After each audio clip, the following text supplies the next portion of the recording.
Assalamualaikum warahmatullahi wabarakatuh.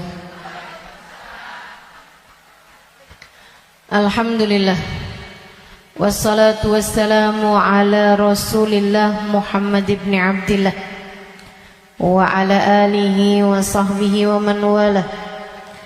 Subhanaka la ilma lana illa ma 'allamtana, innaka antal alimul hakim. Rabbi shrah li sadri wa yassir li amri wahlul 'uqdatan min lisani yafqahu qawli, amma ba'du.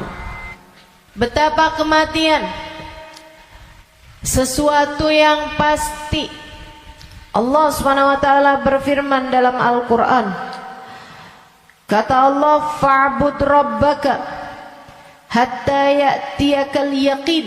Fa'bud rabbaka hatta ya'tiyakal yaqin.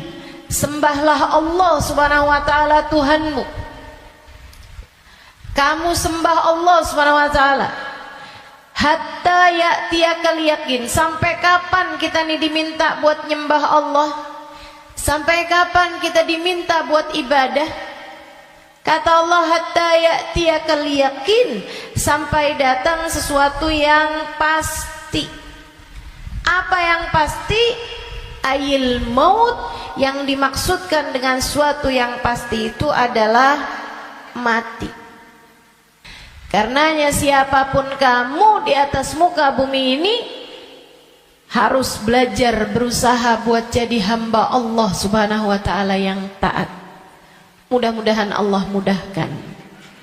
Amin ya rabbal alamin.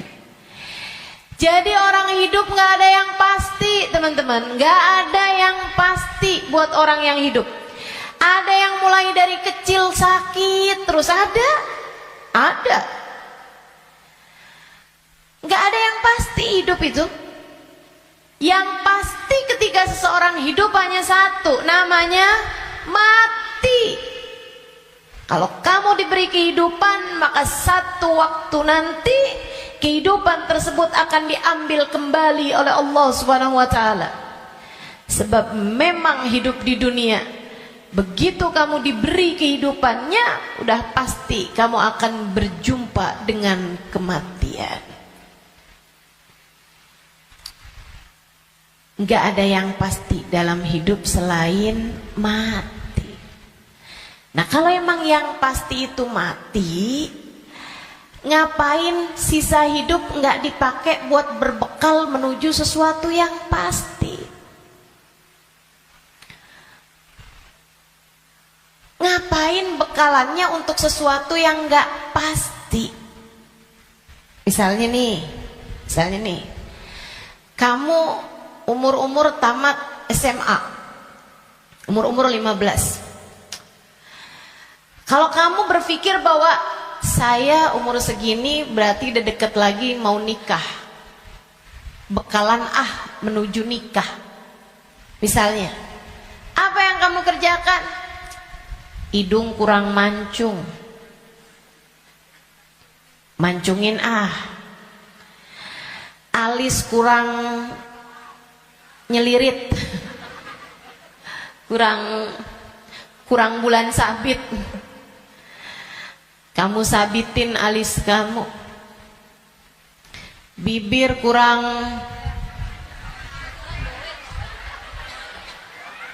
sekarang ini musim orang suka bibir lebar-lebar.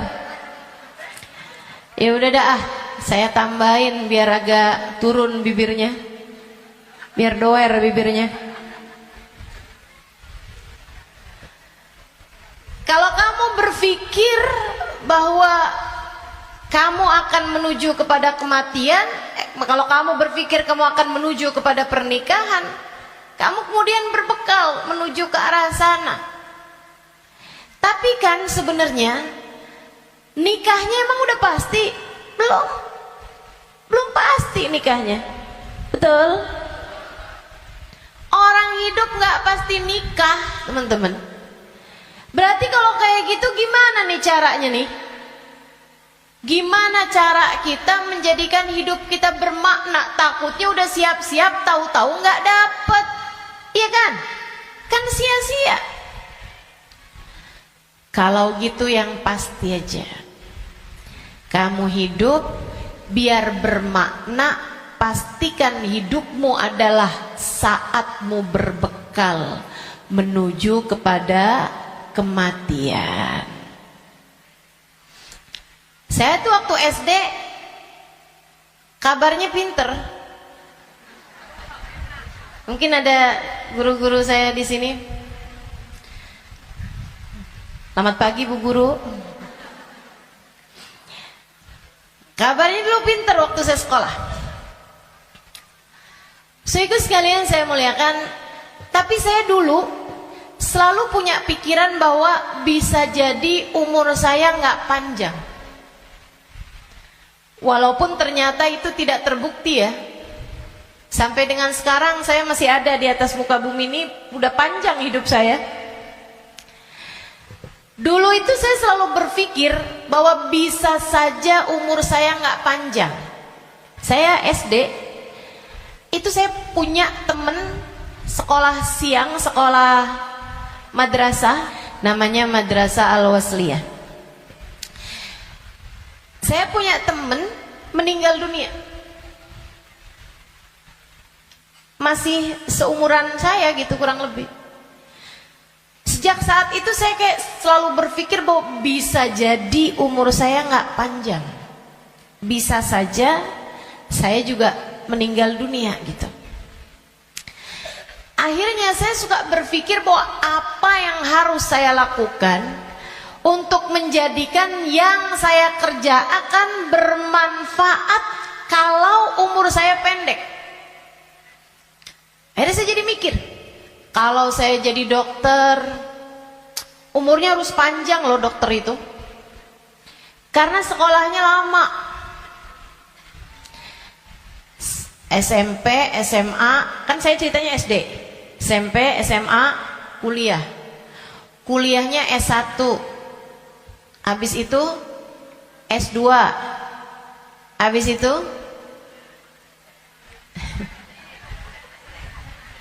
ST katanya. Buat jadi dokter spesialis itu kan mesti banyak sekolahnya. Apalagi kalau mau spesialis yang spesialis lagi gitu. Buat jadi dokter yang bagus. Artinya sekolahnya tuh panjang.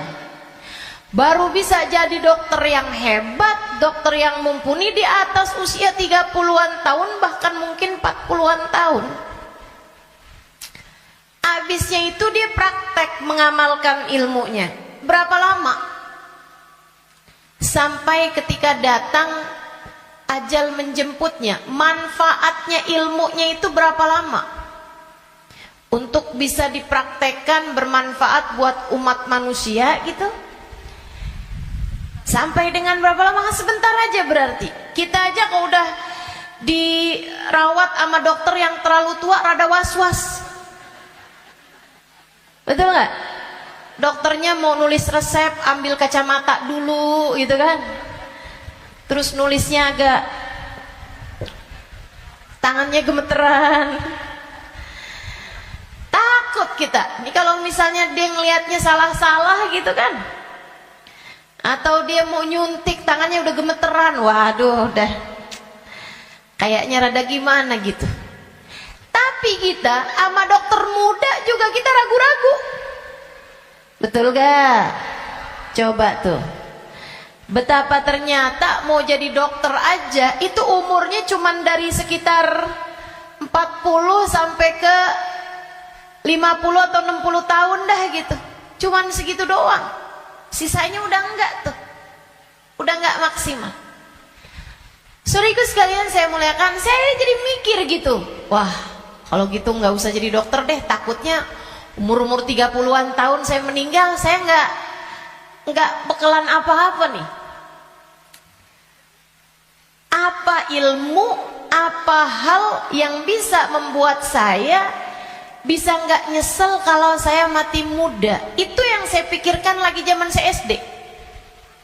Hingga akhirnya saya memutuskan untuk saya akan belajar di pondok pesantren.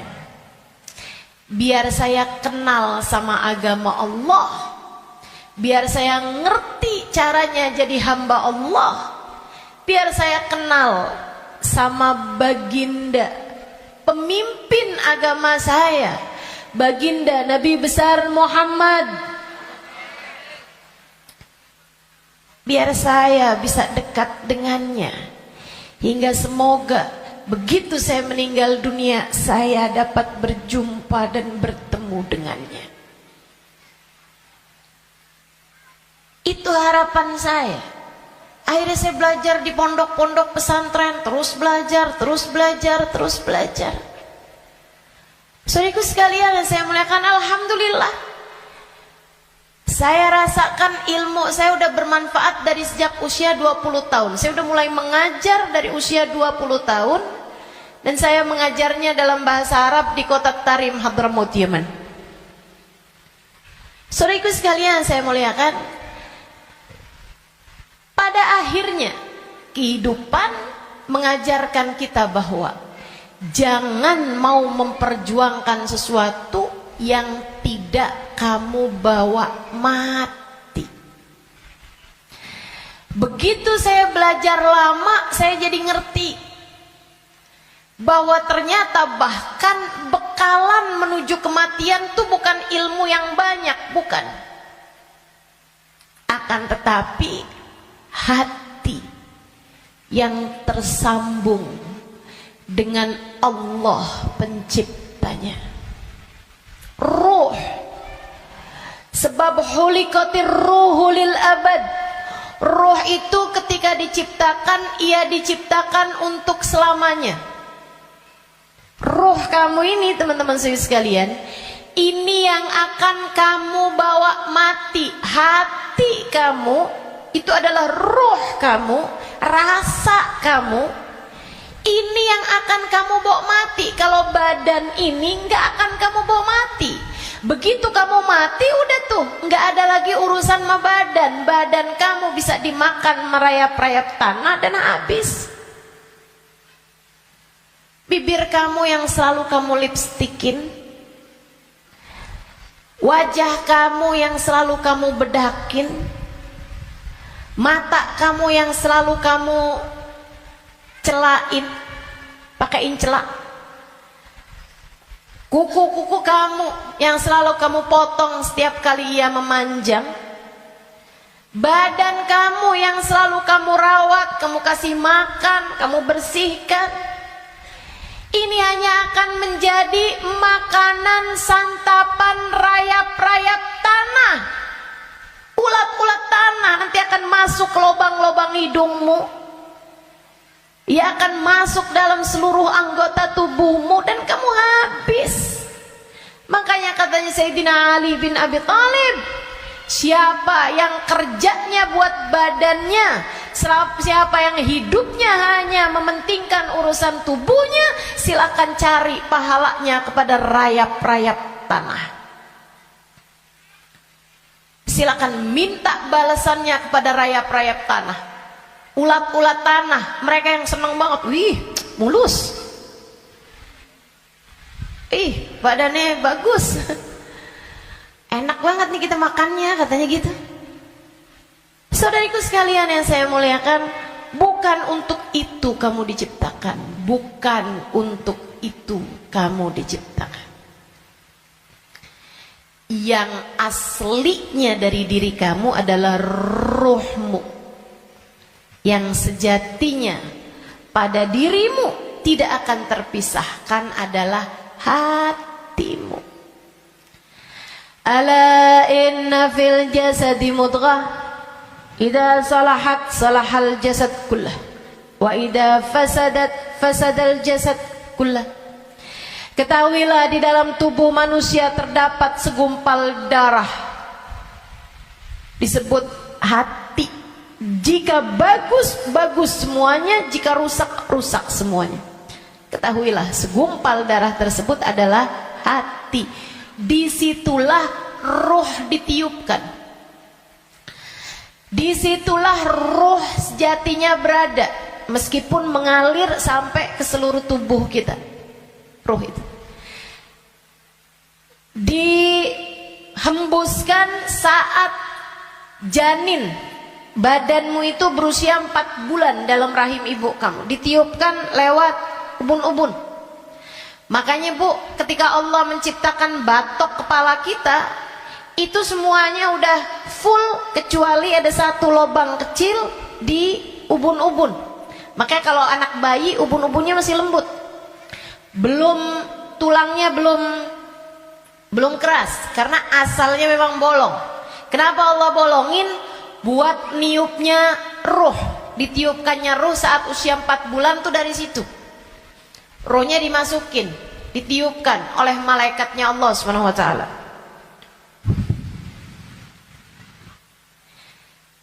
Pusatnya ditaruh di jantung atau di hati, pusatnya tuh ditaruh di hati, menyebar ruh tersebut sampai ke ujung-ujung jari. Itu ruh. Kalau datang kematian, dicabut lagi dari ubun-ubun. Malaikat pencabut nyawa sama halnya dengan malaikat peniup ruh, itu memulai pekerjaannya dari ubun-ubun. Ini nyabut nyawanya juga dari sini. Dicabut dari atas kan, yang duluan hilang yang kaki. Makanya orang kalau mati tuh kakinya duluan yang dingin. Yang lain masih hangat tapi kaki udah dingin, itu berarti sudah memulai proses pencabutan nyawa. Sama kayak ada prosesnya bayi ketika keluar, makanya ada istilah pembukaan 1, bukaan 2, bukaan 3 tuh. Sama halnya juga dengan peniupan ruh. Ruh juga begitu. Ketika ditiupkan dan ketika dicabut itu juga seperti itu. Ada masa-masa berhentinya, namanya sakarat. Namanya sekarat. Ala inna lil mauti sakarat, kata Nabi Muhammad SAW. Ketahuilah, kematian ada sekaratnya. Kematian ada hentakan-hentakannya, enggak sekaligus. Kematian ada tahapan-tahapannya. Ditarik sampai ke lutut. Jadi yang dingin duluan, yang gak ada ruhnya duluan kakinya. Tarik lagi sampai ke pusar. Pusar kita nih.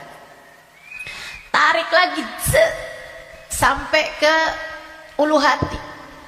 Banyak orang yang kalau orang tersebut dimurka Allah Subhanahu wa taala, malaikat maut mencabut nyawanya dengan main-main. Dimain-mainin rohnya, padahal sakitnya setengah mati. Kata Sayyidina Ali bin Abi Thalib, la darba bisayf 30 darbah ahab ilayya min sakrah min sakaratil maut. Badan saya dicacah-cacah pedang, 30 kali cacahan pedang lebih saya sukai daripada 1 sakaratul maut. Sakit setengah mati. Buat orang yang suka main-main dalam hidupnya, ada banyak di antara mereka yang ketika ajal datang menjemputnya, malaikat maut memain-mainkan saat pencabutan nyawa. Sakitnya luar biasa. Tapi ada banyak juga hamba-hamba Allah yang hidupnya santun, yang hidupnya berakhlak pada Allah, nggak pernah main-main dalam hidupnya. Allah pun memudahkan saatnya sakaratul maut. Kayak doa orang-orang tua kita, Allahumma hawwin alaina fi sakaratil maut wan najata minan nar. Ya Allah, ringankan saatnya sakaratul maut. Dia nggak bilang, ya Allah jangan ada sakaratnya dong buat kematian saya, nggak bisa gitu.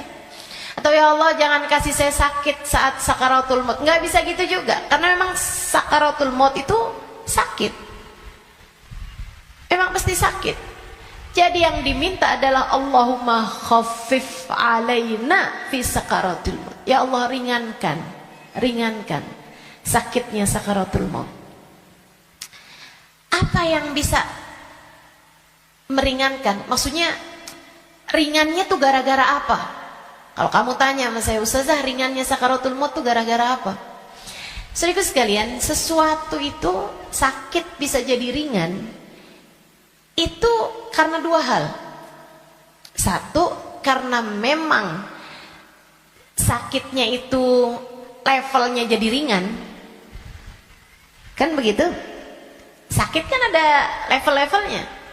Memang Allah jadikan sakitnya itu ringan, jadi berkurang sakitnya. Itu banyak yang seperti itu, sehingga sakaratul mautnya kayak nggak sakarat gitu, karena sama sekali nggak kesakitan. Ada yang begitu, memang diringankan Allah Subhanahu Wa Taala.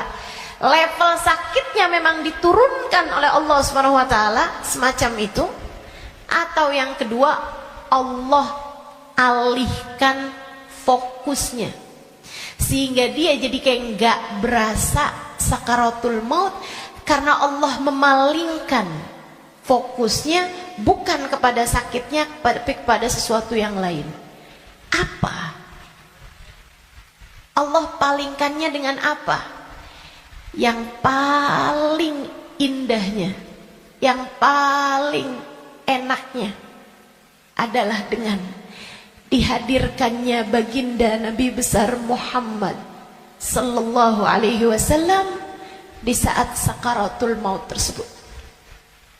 Sakit, tapi enggak jadi terasa sakitnya sebab ia bisa lihat Nabi Muhammad.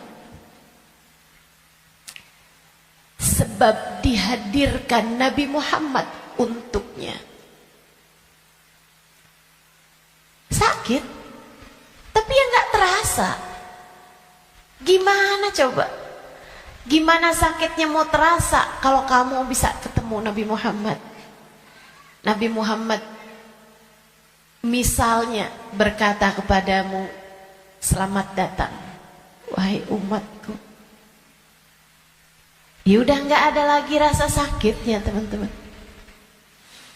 Udah jadi indah semuanya. Banyak yang begitu juga.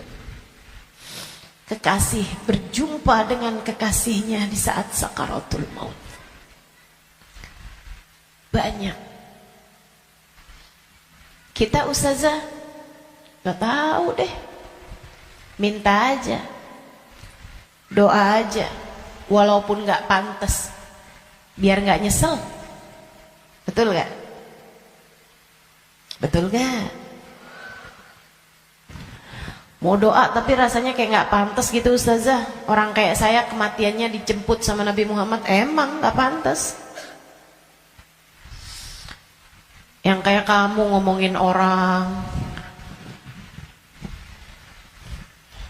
yang kayak kamu kalau sholat berantakan, betul? Ngarepin kematiannya dijemput sama Nabi Muhammad, siapa kamu? Betul gak? Sama. Saya juga berpikir hal yang sama denganmu. Siapa saya? Sampai saya berharap kematian saya dijemput sama Nabi Muhammad. Tidak ada di antara kita yang pantas. Gak ada di antara kita yang layak. Gak ada. Gak ada. Tidak saya, tidak kamu, sama. Tapi kita tetap berdoa, kita tetap meminta kepada Allah Subhanahu wa taala. Kali-kali aja doa kita diijabah. Ya, siapa tahu ya kan? Siapa tahu. Soalnya takut kalau nggak minta nyesel. Sebab Nabi Muhammad itu dermawan. Sebab Nabi Muhammad itu dermawan. Kadang-kadang orang kalau dermawan itu kita nggak bisa kira. Tahu-tahu memberi lebih dari yang kita minta. Itu sakaratul maut. Nanti habis cabut tuh dari pusar sampai ke dada. Dada, hati, itu teman-teman pusatnya. Allati tattali'u alal afidah. Sampai ketika roh tersebut nyampe di afidah, nyampe di dada, tempatnya hati kita itu, pusatnya.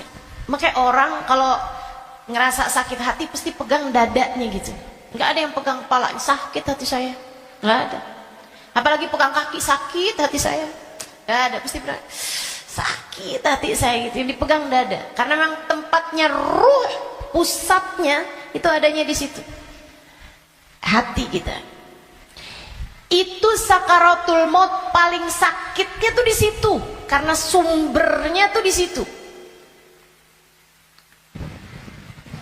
Baru kemudian dicabut lagi sampai ke ghargharah, sampai ke leher.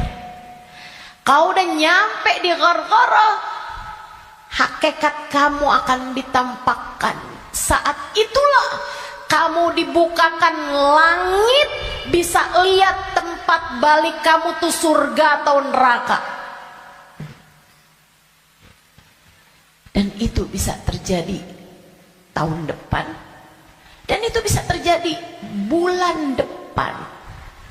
Untukmu atau untukku. Itu bisa jadi di waktu yang masih sisa panjang. Bisa jadi juga sudah tinggal sedikit lagi waktumu untuk merasakan apa yang disebut dengan sakaratul maut ini. Semuanya pasti ngalamin. Semuanya nggak ada yang bisa lari. Saat ghargharah, saat nyawa udah sampai di tenggorokan, dibukakan pintu demi pintu, kata Nabi Muhammad. Ketika Nabi bercerita kepada Sayyidah Aisyah, ya Aisyah, man ahabba liqa Allah, ahabballahu liqa'ah. Wa man kariha liqa Allah, karihallahu liqa'ah. Wahai Aisyah, siapa yang senang saat perjumpaannya dengan Allah, Allah pun senang berjumpa dengan dia. Siapa yang benci berjumpa dengan Allah, Allah pun benci berjumpa dengan dia. Ya Rasulullah, walakinnana nakrahul maut. Bukannya semuanya takut memati, Rasul? Takut kan gak seneng? Bukankah kita semuanya takut mati, Rasul?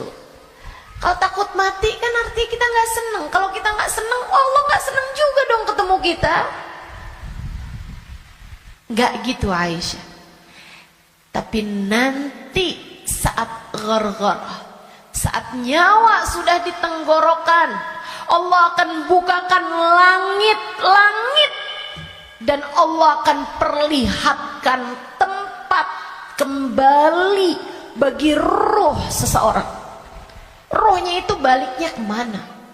Siapa yang ketika dibukakan langit-langit tahu tempat kembalinya adalah neraka, dia pun takut ketemu sama Allah, dia benci berjumpa dengan Allah, Allah pun benci berjumpa dengannya, walaupun dia bunuh diri sekalipun. Dia bunuh diri nih, pengen mati kan orang bunuh diri. Tapi begitu ruhnya sampai di tenggorokan, begitu dia lihat tempat kembalinya adalah neraka, dia pun takut, kepengen gak jadi bunuh diri. Dia pun pengen balik hidup lagi. Karena dia lihat ternyata tempat kembalinya adalah neraka yang sangat menakutkan. Dia benci berjumpa dengan Allah, Allah pun benci berjumpa dengannya. Sebaliknya, orang mukmin, orang yang tawadhu, orang yang hidupnya buat nyari Allah,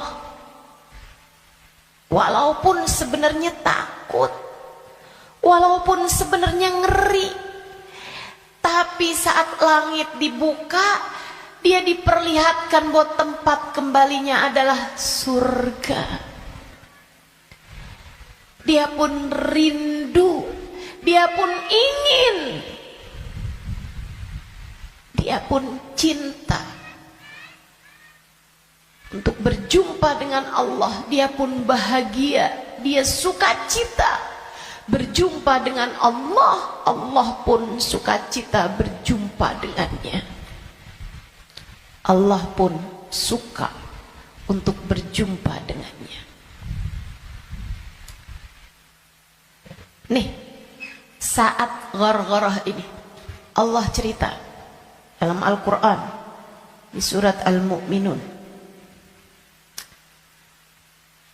hatta idza jaa ahadahumul maut qala rabbirji'un la'alli a'malu salihan fima taraktu kalla innaha kalimatun huwa qailuha wa min waraihim barzakhun ila yaumi yub'atsun. Sadaqallahul azim. Kata Allah, sampai ketika kematian datang kepada kalian, ketika ruh sampai di tenggorokan, dia akan berkata, Rabbirji'un, balikin saya lagi ya Allah, balikin saya lagi ya Allah. Setahun, biarkan saya tinggal lagi di dunia setahun ya Allah. Nggak boleh sebulan ya Allah, nggak boleh seminggu ya Allah. Minggu depan deh ya Allah, matinya minggu depan aja. Gak boleh minggu depan, sehari ya Allah. Besok mati gak apa-apa, jangan sekarang.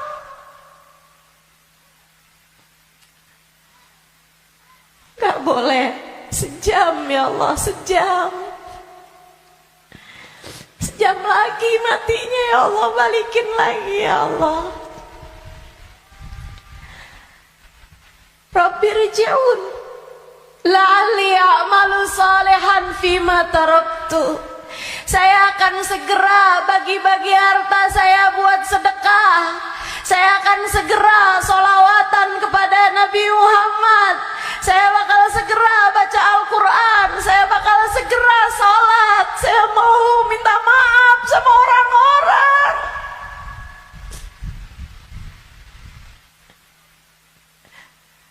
Saya mau minta maaf sama orang-orang. Sisakan untuk waktu walaupun 1 jam. La'alli a'malu salihan fima taraktu. Aku akan mengerjakan kebaikan yang selama ini saya tinggalkan.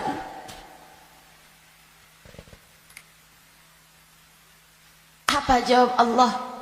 Kalla innaha kalimatun huwa qailuha. Enggak ada. Sekarang kalimatmu itu hanya jadi omong kosong belaka. Enggak ada ceritanya kamu dikabulkan. Waktunya sudah habis. Game over. End. Udah habis. Kamu gak punya nyawa cadangan. Kamu gak punya hidup simpanan. Kamu tidak sedang dalam masa percobaan. Begitu kamu masuk usia balik, semua sudah mulai tercatat untukmu. Tak ada lagi waktu untuk kembali. Innaha kalimatun huwa qailuha. Itu hanya sekedar kalimat disampaikan begitu aja. Kamu minta balik, enggak ada ceritanya. Wa min waraihim barzakhun ila yaumi yub'atsun. Sekarang waktunya kamu hidup di alam barzakh sampai hari kiamat datang. Dah tuh. nggak bisa balik lagi. Makanya serem sama kematian teman-teman, karena dekat. Aqrab ghaib yuntadhar, kata Nabi Muhammad. Perkara gaib yang paling dekat sama kita kematian. Si ini meninggal, si itu meninggal, si itu meninggal, si itu meninggal. Semua meninggal. Maka sebagaimana kamu melihat satu hari ada jenazah diangkut, satu waktu jenazah kamu yang diangkut. Sebagaimana kamu lihat ada nama seseorang, kamu dengar nama seseorang diumumkan di masjid, satu waktu namamu yang akan diumumkan di masjid. Kamu lihat satu hari ada nama seseorang muncul dengan ucapan berbelasungkawa, turut berduka cita, yang ada di Instastory orang-orang, satu waktu nama kamu yang akan ditulis di situ. Sebagaimana ada broadcast di grup-grup WhatsApp yang menuliskan nama-nama orang dengan ucapan meninggal dunia, satu waktu akan ada namamu yang ada di situ. Inna lillahi wa inna ilaihi rojiun. Turut berduka cita atas meninggalnya Halimah binti Utsman al-Idrus. Akan ada waktunya. Semua akan ada waktunya. Semua akan ada gilirannya. Pasti tanpa terkecuali. Kamu akan datang giliranmu, pasti tanpa terkecuali. Kamu bakal mati, Bu. Kamu akan mati, Dek. Kamu bakal mati, Nak. Pasti. Masalahnya tinggal,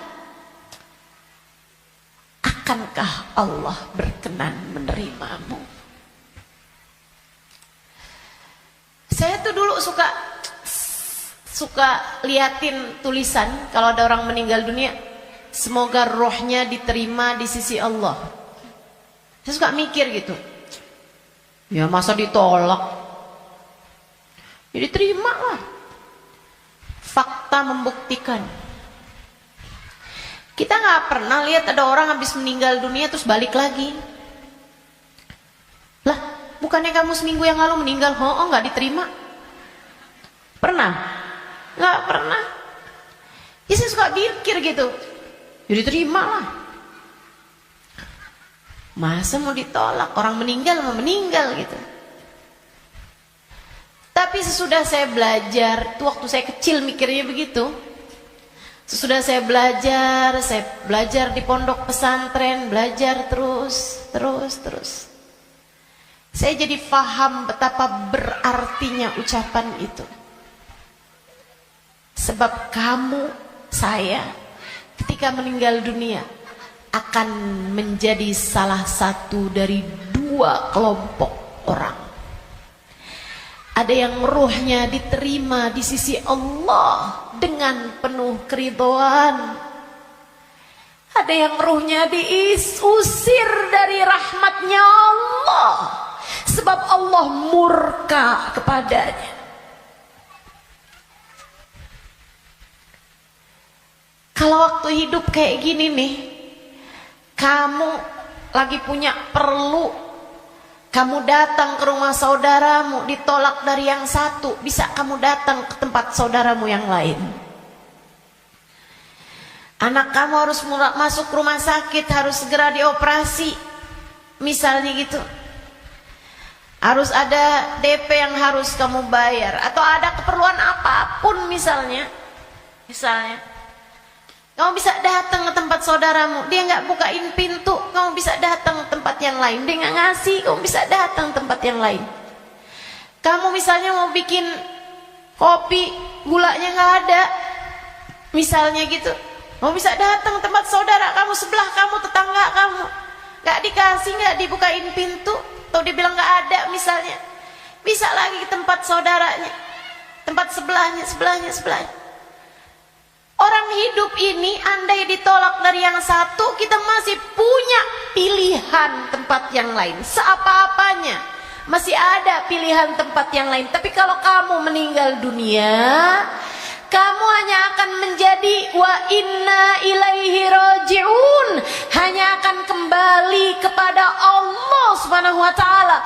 Kalau pintu rahmatnya Allah tertutup darimu, kalau kamu diusir dari kasih sayang Allah Subhanahu wa taala, Allah tidak berkenan menerimamu, kemana kiranya kamu akan pergi? Terusir dari pintu rahmatnya Allah, kamu mau kemana? Bu, Kak, Dek, Nak, saya sampaikan ini dengan sungguh-sungguh. Jangan pernah mau main-main dalam hidupmu. Jangan main-main sama hidup. Sebab selama kamu hidup, kematian masih akan membayangi. Dan begitu datang kematian sementara Allah belum ridho kepadamu, sangat mungkin ruhmu tidak diterima Allah, hingga Allah pun mengusirmu dari pintu rahmatnya, dan kamu dikembalikan kepada lembah kemurkaannya.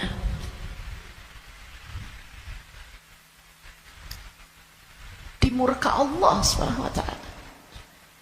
Dimurka Allah Subhanahu wa taala. Enggak enak. Kita tuh dibenci sama suami kita aja rasanya enggak enak.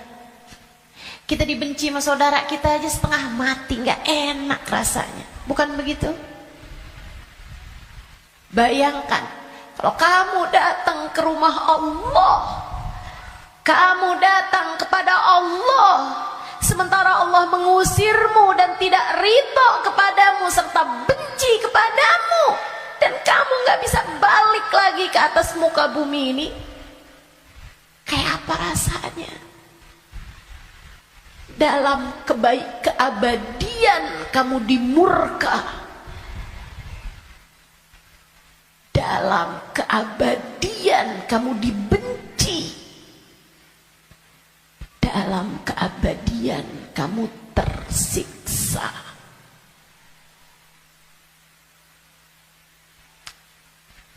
Nggak akan sabar, nggak akan sabar. Makanya sekarang nih di dunia kamu masih bisa sabar. Kalau lagi nggak enak sabar aja. Malam-malam ngantuk mau tahajud, yang sabar. Bangun tahajud, yang sabar. Biar nanti kamu nggak ketemu waktu di mana kamu tidak akan sabar menghadapinya. Kamu nggak akan kuat ngadepinnya. Sekarang kamu kuat. Buat puasa kamu kuat. Buat baca Quran kamu kuat. Buat hadir majelis taklim kamu kuat. Buat baca maulid kamu kuat. Buat berbuat baik pada orang tua kamu kuat. Buat berbuat baik sama suami kamu kuat. Buat doain anak-anak kamu kuat. Buat ngurusin rumah kamu kuat. Buat ngerjain kebaikan-kebaikan kamu kuat. Maka kerjakan apa yang kamu kuat untuk menghindarkan diri dari sesuatu yang kamu gak bakal kuat. Bertahanlah terus. Bertahanlah untuk tetap menjadi solehah.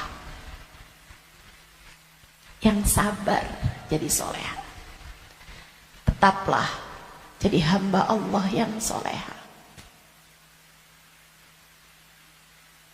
Gak kuat nih saya, enggak, kamu kuat, kamu kuat. Saya gak kuat lagi Ustazah ngadepin suami kayak begitu. Kuat, kamu kuat. Saya gak kuat lagi Ustazah ngadepin orang tua saya nih Ustazah. Kuat, kamu kuat. Gak kuat lagi saya ngadepin anak-anak saya Ustazah. Kamu kuat, kamu kuat. Kamu kuat. Saya gak kuat puasa, kuat, kuat. Saya gak kuat tahajud, kuat. Kuat. Saya nggak kuat baca zikir habis duhur, habis subuh ke isyraq. Kuat. Saya nggak kuat baca ratib malam-malam hari, ngantuk saya. Kuat. Kamu kuat ngerjain itu semua. Saya nggak kuat ustazah buat berbuat baik sama semua orang. Saya pengen marah aja semuanya. Enggak, kamu kuat. Jangan marah-marah, jangan marah-marah. Kamu kuat, teman-teman saya sekalian. Yang nggak kuat kalau kamu mati dan kamu terusir dari rahmatnya. Yang kamu nggak kuat kalau sampai di dalam kubur ruhmu disiksa, kamu nggak akan kuat. Yang nggak kuat kalau kamu datang malaikat yang menanyai dalam kuburan dan kamu nggak bisa jawabnya, hingga kemudian malaikat tersebut mulai menyiksamu, kamu nggak akan kuat. Sisanya di dunia ini kamu kuat. Saya dijahatin terus sama tetangga saya nggak kuat lagi. Kamu kuat. Saya ditinggalin sama teman-teman saya nggak kuat. Percaya saya, kamu kuat. Saya sakit ustazah, saya udah nggak kuat lagi. Kuat. Yang kamu nggak kuat kalau kamu sampai diusir dari rahmatnya Allah. Yang kamu nggak kuat kalau ruhmu keluar, dan bisa jadi itu bulan depan, bisa jadi itu minggu depan. Saat ruhmu keluar dan kamu ngelihat tempat kembalimu adalah neraka, kamu nggak akan kuat.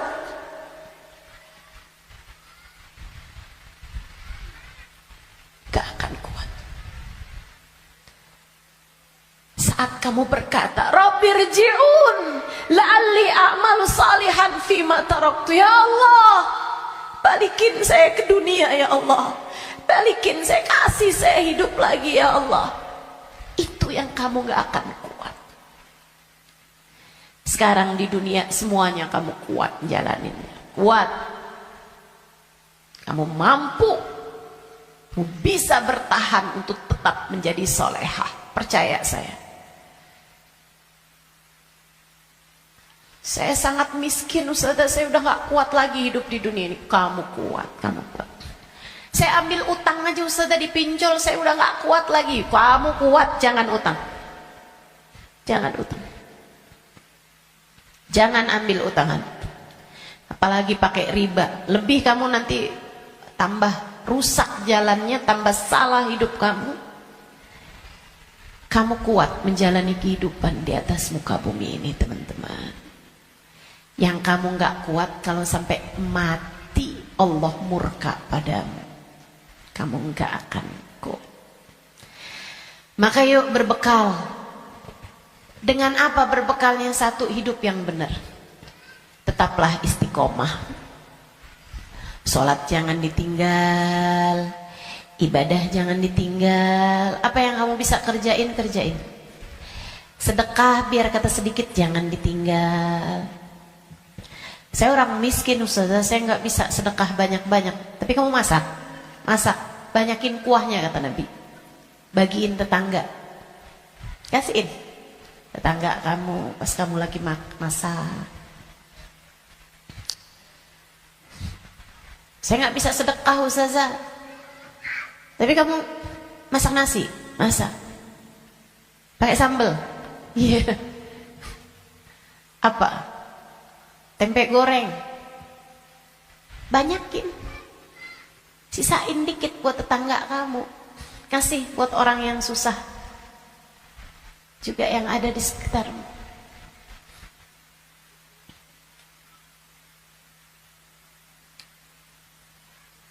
Itu pesan Nabi kita Muhammad SAW. Berbuat baik. Saya nggak bisa ustazah, saya nggak ada sesuatu yang bisa saya sedekahkan. Senyum bisa bukan? Kamu punya bibir? Ya punya sih ustazah. Ya udah senyum aja kalau gitu. Ketemu orang, bisa nyenengin orang, apa kabar? Sehat?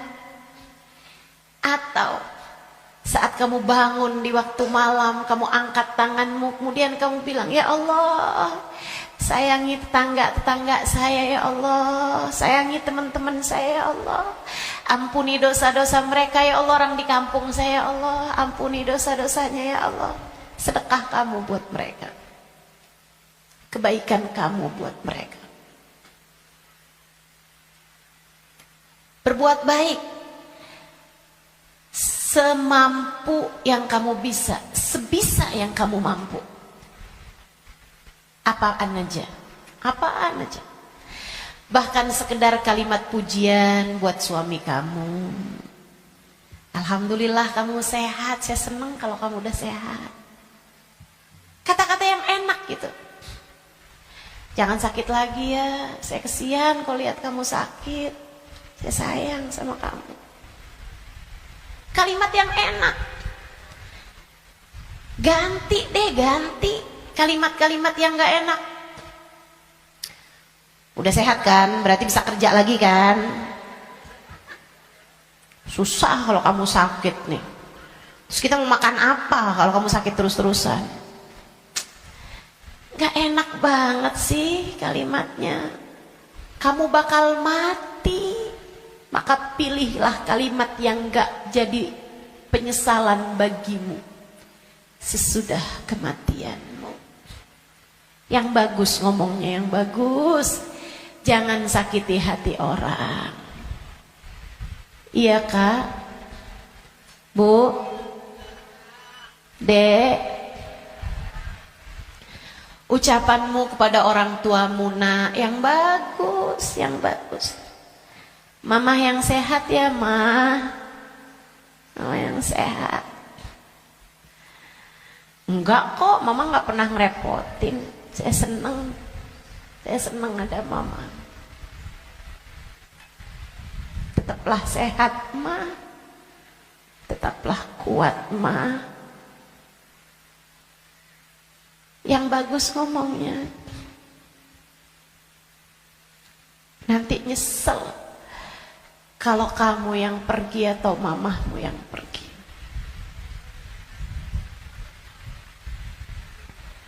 Kepada abahmu, ayahmu, gitu juga. Ngomong yang bagus-bagus aja. Biar nggak tambah banyak penyesalanmu ketika datang ajal menjemputmu. Apapun dari kebaikan yang bisa kamu lakukan, lakukanlah.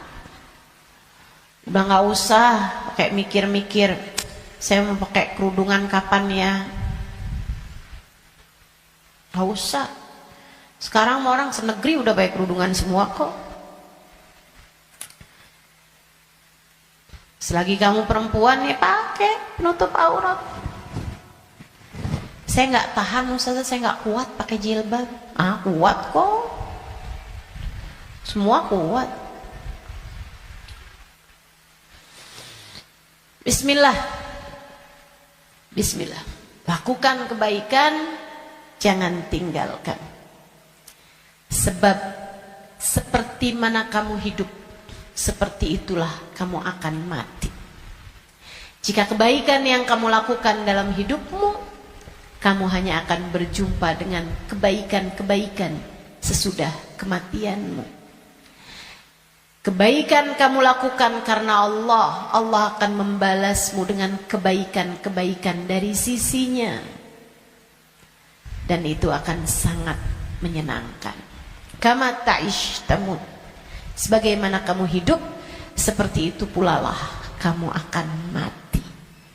Maka tetaplah istiqomah di jalan Allah. Itu bekal utama. Bekal keduanya, selalulah berdoa, selalulah meminta kepada Allah agar dikaruniai husnul khatimah. Sering-sering minta, ya muqallibal qulub, tsabbit qalbi ala dinik. Wahai zat yang membolak-balikan hati, tetapkanlah hati kami berada dalam keimanan kepadamu.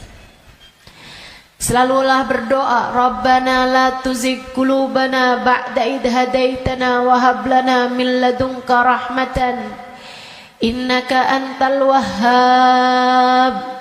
Ya Allah, jangan pernah kau cabut hidayah iman yang telah kau anugerahkan kepadaku. Anugerahkanlah pula untuk kami rahmatmu. Sesungguhnya engkau adalah zat yang maha memberi. Selalulah berdoa, Ya Allah biha, Ya Allah biha, Ya Allah bihusnil khatimah, Ya Allah biha, Ya Allah biha, Ya Allah bihusnil khatimah. Ya Allah, aku mohon padamu, Ya Allah, aku minta padamu husnul khatimah, Ya Allah, akhir kehidupan yang baik, kematian dengan membawa iman, kematian sedangkan kau berkenan menerima kami, Ya Allah. Terus doa, terus minta sama Allah. Sebab la yarudul qada illa doa. Tidak ada yang dapat menolak takdir buruk selain doa. Doa terus, doa terus, doa terus. Kalau ada waktunya doa tuh, kayak lagi majelis, kemudian silakan berdoa, silakan sampaikan hajatmu. Habis sholat, jangan dulu langsung bangun, sebelum kamu berzikir kemudian berdoa, kan begitu. Nah kalau doa jangan minta dunia mulu teman-teman. Kalau semua doa mau minta dunia, habis dunianya selesai kamu bawa apa? Kamu punya apa? Minta juga. Urusan akhirat malah justru jauh lebih penting daripada meminta urusan dunia yang akan kamu tinggalkan begitu kamu mati. Jangan kalau doa yang diminta duit lagi, duit lagi. Jangan kalau doa yang diminta jodoh lagi, jodoh lagi. Atau biar hati suami nggak berpaling, itu aja yang kamu minta. Biar suami nggak poligami, ustazah, itu terus doa saya ustazah. Bukan hanya itu yang kamu perlukan teman-teman. Doa urusan dunia tuh kalau bisa sekedarnya aja. Karena hidup di dunia ini qalil, sedikit, katanya Imamul Haddad, tabalagh bil qalili minal qalili. Bekelan dunia ini sedikit aja lah, karena dunianya itu emang sedikit. Dikit lagi juga mati. Kalau doa itu yang kiranya kamu gak nyesel begitu kamu masuk ke dalam alam kubur. Doanya minta apa? Minta husnul khotimah. Doa minta Allah ridha, minta biar Allah selamatkan, minta biar Allah bahagiakan kalau kamu ada di dalam kuburan, minta biar Allah bahagiakan ketika nanti kamu di padang mahsyar. Jadi begitu ajal datang menjemputmu, kamu masih punya simpenan dari doa-doa yang belum diijabah Allah SWT, yang belum kamu rasakan ijabahnya. Begitu kamu mati, kamu udah punya simpenan doa buat mahsyar. Begitu kamu mati, kamu udah punya simpenan doa buat kubur. Begitu kamu mati, kamu udah punya simpenan doa buat kiamat. Begitu kamu mati, saat di padang mahsyar dibangkitkan, kamu udah punya simpenan doanya, tinggal tunggu ijabahnya. Nah kalau doanya belum pernah kamu doain, gimana mau ngarepin ijabahnya? Nah kamu gak pernah minta, ya Allah kubur saya, ya Allah saya sekarang maunya kubur saya biar seneng, ya Allah. Ternyata kok gak seneng, kata Allah, nah kamu gak pernah minta. Di dunia yang sering mintanya, biar nanti kamu dapat ijabahnya. Di dunia yang sering minta, ya Allah, jadikan kami ada dalam rombongan Nabi Muhammad. Jadikan kami ada dalam rombongan umat Nabi Muhammad, ya Allah. Jangan cuma di majelis maulid aja doanya. Saat tahajud tuh kamu doa, minta ya Allah, nanti di akhirat ya Allah, jadikan saya ada dalam rombongan Nabi Muhammad. Biar nanti begitu kamu mati, kamu udah punya simpenan doanya, tinggal nunggu ijabahnya. Kata Allah, ud'uni astajib lakum, mintalah, niscaya akan aku beri. Jadi di akhirat kamu tinggal nungguin saat doamu diijabah. Sebab kalau kamu mintanya nanti gitu kan di akhirat, ya itu tadi kata Allah, innaha kalimatun huwa qailuha.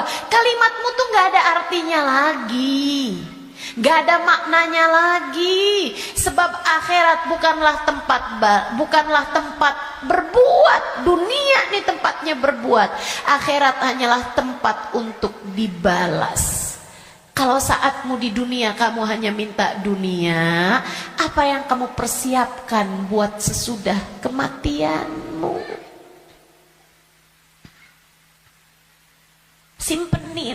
Simpenin doa-doa yang banyak buat akhirat, karena akhirat itu jauh lebih panjang, jauh lebih penting, jauh lebih berarti, jauh lebih bermakna. Dunia ini hanya sebentar, teman-teman. Jangan sampai nyesal. Jangan sampai nyesal. Doa tidak pernah hanya sekedar. Itu adalah semua yang kamu perlukan. Kita semua perlu doa. Semua perlu doa. Makanya banyak-banyak doa. Minta sama Allah agar kehidupan kamu sesudah kematian menjadi kehidupan yang menyenangkan. Amin ya Rabbal. Satu tadi istiqomah taat, bekal menuju kematian ya. Yang kedua tadi apa? Doa. Yang ketiga, teman-teman saudariku sekalian, bekal menuju kematian itu ampunan dari Allah Subhanahu wa taala. Itu bisa kamu dapat dengan memohon ampunan, beristighfar dan bertaubat, meninggalkan dosa-dosa. Kamu mau berbekal menuju kematianmu, tinggalin dosa. Tinggalin dosa. Tinggalin dosa. Udah deh, ucapkan selamat tinggal buat dosa-dosa. Adik-adik yang sudah umur 20-an tahun belum datang jodoh, Ustazah saya pacaran ya. Jangan. Kenapa Ustazah? Dosa. Tinggalin dosa. Kamu belum tentu punya waktunya buat taubat. Kamu belum tentu sisa waktumu itu mencukupi untuk kamu bertaubat. Nggak usah deket-deket sama dosa. Ya Ustazah, kalau nggak pacaran kita nggak nikah Ustazah. Siapa bilang? Banyak kok orang-orang nikah nggak pakai pacaran. Dan banyak juga orang pacarannya sama siapa, nikahnya sama siapa. Betul? Betul? Ngapain kamu menghabiskan energi, menghabiskan rasa hanya untuk menjaga jodoh orang? Ngapain? Udah jauh lebih aman kamu gak usah jagain jodoh orang. Kamu jagain hidup kamu sendiri. Sebab yang akan mendapatkan balasannya adalah dirimu sendiri. Dek, Nabi Muhammad tuh seneng sama pemuda-pemuda yang taat. Lebih daripada senengnya Nabi Muhammad sama orang-orang tua yang taat. Jadi kamu gak usah nunggu tua buat taat. Kamu gak usah nunggu tua buat deket sama Nabi Muhammad. Justru di saat kamu masih muda, andai pun kamu nanti sampai tua, justru di saat muda nih kesempatan kamu buat deket sama Nabi Muhammad. Sebab Nabi senang sama pemuda-pemudi yang hidup dalam menjalani taat kepada Allah Subhanahu wa taala. Dijanjiin barengan sama Nabi Muhammad. Dijanjiin ada dalam naungan, di bawah arasnya Allah, di saat tidak ada naungan kecuali naungan Allah. Syab nasya fi taatillah, pemuda, pemudi, laki-laki, perempuan, muda yang hidup dalam taat pada Allah Subhanahu wa taala. Kamu umur masih 17 tahun tapi sudah istiqomah tahajud, Nabi cinta padamu. Kamu umur masih 17-18 tahun, akan tetapi kamu istiqomah baca Al-Quran, Nabi cinta padamu. Umur masih belasan tahun, tapi kamu udah punya zikiran yang kamu istiqomahkan baca. Kamu udah punya solawatan yang kamu istiqomahkan baca. Kamu bahkan nyaris hafal kitab-kitab maulid yang berisi sejarah hidupnya Nabi Muhammad. Fix, kamu pantas dicinta sama Nabi Muhammad.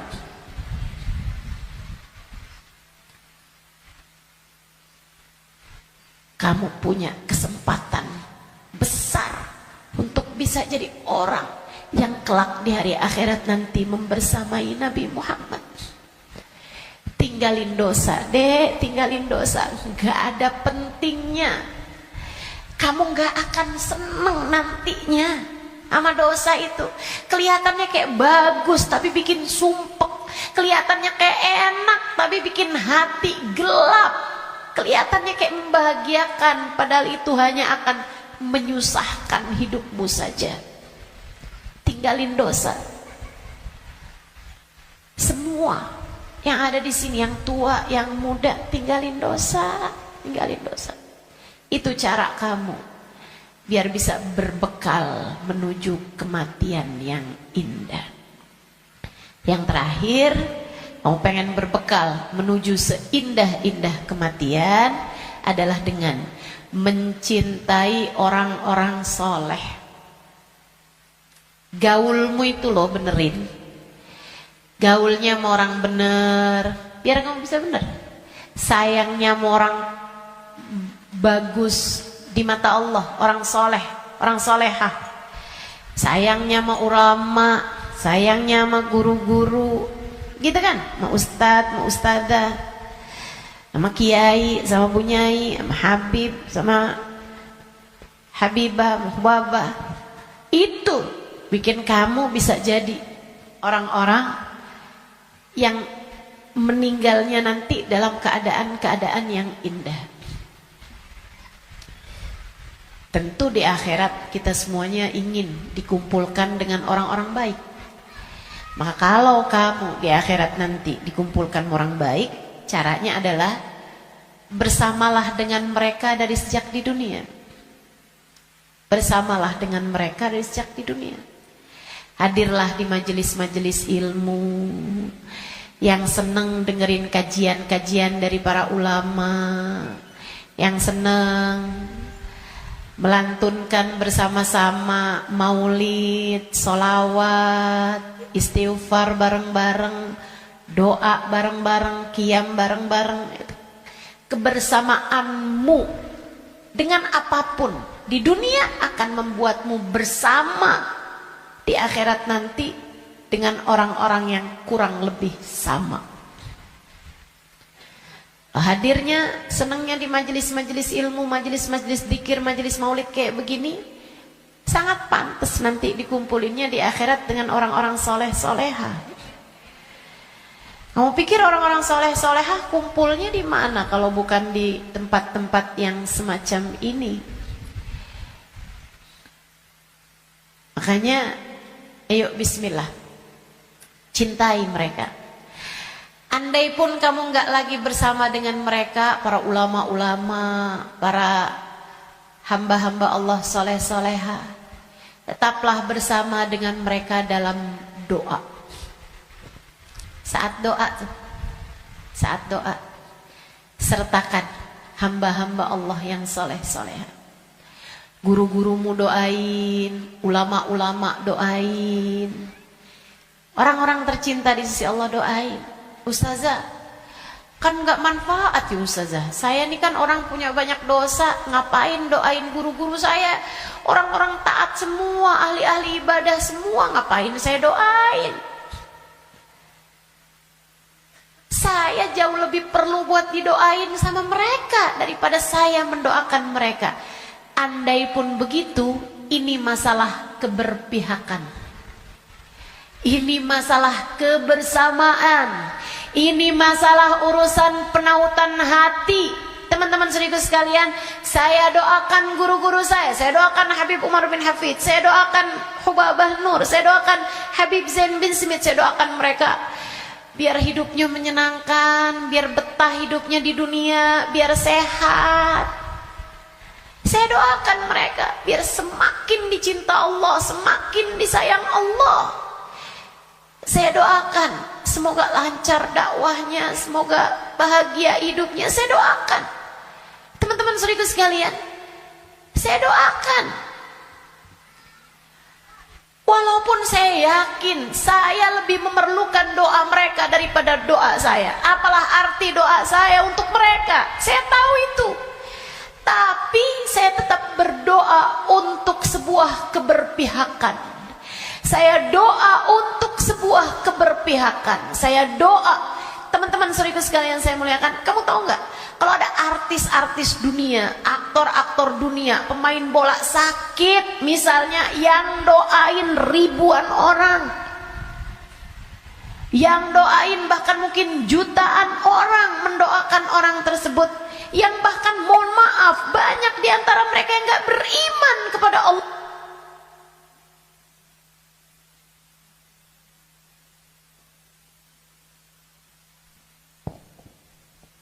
Yang bahkan banyak di antara mereka yang tidak beriman kepada Allah Subhanahu wa taala. Kenapa orang-orang mau mendoakan orang tersebut? Itu dia tuh namanya keberpihakan, penautan hati. Kita doain guru-guru kita walaupun kita merasa kita lebih perlu doa mereka daripada doa kita, daripada mereka terhadap doa kita, biar Allah tahu ada orang-orang soleh dalam lisan-lisan kita. Biar Allah tahu ada mencintai para ulama di dalam hati kita. Biar Allah lihat hati kita punya cinta yang besar kepada hamba-hamba yang tercinta di sisi Allah. Pada akhirnya biar Allah tahu kita ada di jalan mereka. Kita ada di jalan mereka. Biar semoga di akhirat nanti Allah membersamakan kita bersama dengan mereka. Penting mencintai orang-orang soleh. Sebab almar'u ma'aman ahab, seseorang di akhirat nanti hanya akan dikumpulkan dengan orang yang dia cintai. Dan yang paling penting buat kita cintai, nomor satu, yang ada di puncaknya adalah baginda kita Nabi besar Muhammad. Maka bekal terbesar untukmu datang di negeri akhirat adalah dengan kamu mencintai dan banyak menyebut nama Nabi Muhammad dalam solawat-solawatmu kepadanya. Kata beliau, siapa yang suka memuliakan akhir-akhir segala sesuatu, Allah akan memuliakan akhir kehidupannya dengan husnul khotimah. Allah itu menjadikan al-umur bi khawatimiha. Segala urusan tergantung dari bagaimana akhirnya. Kata Nabi kita Muhammad sallallahu alaihi wasallam, al-umur bi khawatimiha. Segala urusan tergantung dari bagaimana akhirnya. Kita punya kehidupan, ini tergantung dari bagaimana akhirnya. Demikian pula dengan keadaan-keadaan kita. Allah SWT menjadikan akhir-akhir segala sesuatu tuh yang paling bagusnya. Kayak makanan aja, kata Nabi Muhammad, al-barakah fil akhir. Berkah adanya di akhirnya. Makanya jangan ninggalin sisa di makanan. Yang paling berkahnya justru ada pada bagian akhirnya.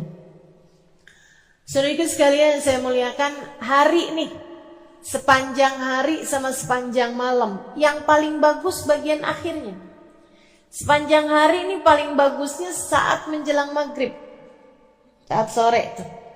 Jelang-jelang maghrib. Sama waktu paling afdol bahkan dalam sehari semalam adalah bagian terakhir dari waktu malam. Thuluthul lailil akhir, sepertiga malam yang terakhir. Bahkan dalam hadis Nabi Muhammad sallallahu alaihi wasallam mengatakan, "Innallaha yanzil fi thuluthil lailil akhir wa yunadi hal min mustaghfirin hal min taib." Sesungguhnya Allah Subhanahu wa taala turun di sepertiga malam yang terakhir. Kemudian manggil-manggil, "Mana nih di antara hambaku yang mau bertaubat? Yang mau kembali aku akan terima. Mana nih di antara hambaku yang mohon pertolongan? Aku akan beri padanya pertolongan. Siapa nih di antara hambaku yang memohon ampunan? Aku akan beri padanya ampunan.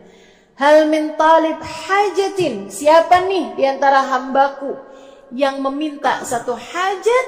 Fauniluhul matalib. Maka aku akan kabulkan segala hajat-hajat." Waktu paling mustajab di akhir malam, sesaat menjelang subuh. Sampai-sampai dikatakan ma'uqitatil wilayah illa fi jawfil lail.